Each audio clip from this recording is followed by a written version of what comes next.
అందరికీ నమస్కారం అండి. నేను 1961 సంవత్సరం నుంచి అన్నగారి అభిమాని. చాలా చిన్న వయసు.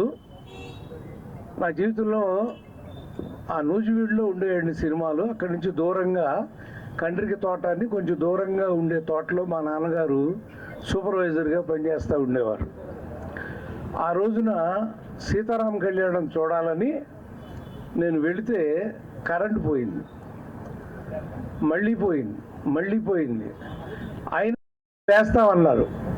ఒక్క అభిమాని కూడా అక్కడి నుంచి కదలేదండి. అందరం అట్లాగే కూర్చున్నాం. తెల్లవారుజామున 3 గంటలకు ఆ షో వేశారండి. ఆ టైంలో అన్నగారి సినిమా సీతారామ కళ్యాణం చూడటం జరిగింది. ఆనాటి నుంచి నేను ఆయనకి పరమ భక్తుడినండి, అభిమాని అన్నది నేను. ఎందుకంటే ఎన్టీ రామారావు గారు దైవం అండి. చాలామందికి తెలియదు అది. ఆయన వెంకటేశ్వర స్వామి ఎలా కలియుగ దైవమో అన్న ఎన్టీ రామారావు గారు మా అందరికీ దైవం అండి. ఆయన్ని నమ్ముకున్న వాళ్ళందరూ ఎంత బాగున్నారో నాకు తెలుసండి. ఎన్టీ రామ నిద్ర లెగవగానే తలుపు తీస్తే అన్నగారి ఫోటో ఉంటుంది, పైన మెట్లెక్కుతుంటే అన్నగారి ఫోటో ఉంటుంది. ప్రతి చోట ఆయనకి నమస్కరించుకుని ఆయన చెప్పింది అందరూ బాగుండాలని ఒకే ఒక్క మాట అండి ఆయన నేర్పింది. అందరూ బాగుండాలి, అందరిలో మనం ఉండాలి, అంటే మనమే బాగుండాలని ఎప్పుడు కోరుకోకూడదు అనేవారు మహానుభావుడు. అలా ఒక అభిమానిగా తెల్లారుజామున సినిమా చూసిన నేను ఆయన సినిమాకి మాటలు కథ రాసే భాగ్యం కలుగుతుందని ఈ జన్మలో కూడా నేను ఊహించలేదండి. చండశాస్త్రుడు మొట్టమొదట వారు పిలిపించి 1981లో ఆయన అమ్మ తారకమ్మ వడ్డిస్తుంటే ఆ అన్నం తింటూ నాకు దుఃఖం వస్తుందండి.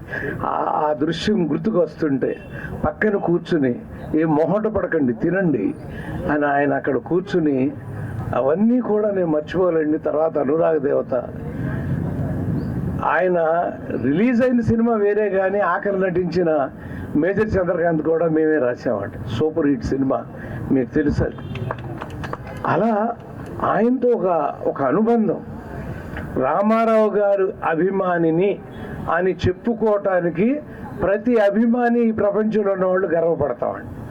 ఎందుకంటే సమాజం కోసం జీవితాన్ని త్యాగం చేసిన మహానుభావుడు నందమూరి తారక రామారావు గారు. ఇక్కడ ఫిలిం నగర్లో మా మోహన్ కృష్ణ వారి యొక్క సహకారంతో అద్భుతంగా అన్న దైవము అని తెలవటం కోసం శ్రీకృష్ణుడి విగ్రహం పెట్టారు చూడండి. ఇక్కడ ఆయన దైవమే అని తెలవటం కోసం ప్రతిరోజు ఇటు వెళ్ళేవాళ్ళు ఆయనకి దండం పెట్టకుండా ఎవరు వెళ్ళరు. అలా ఆయన్ని దైవ స్వరూపుడుగానే మేము చూస్తూ ఉంటాము అని మీ అందరికీ తెలియజేస్తూ, అన్న మళ్ళీ పుట్టన్న, ఈ తెలుగు గడ్డ మీద నువ్వు రావాలి, మళ్ళీ తెలుగు జాతి ఇంత ఎత్తున ఉవ్వెత్తున లెగవాలి అని కోరుకుంటూ సెలవు తీసుకుంటాను.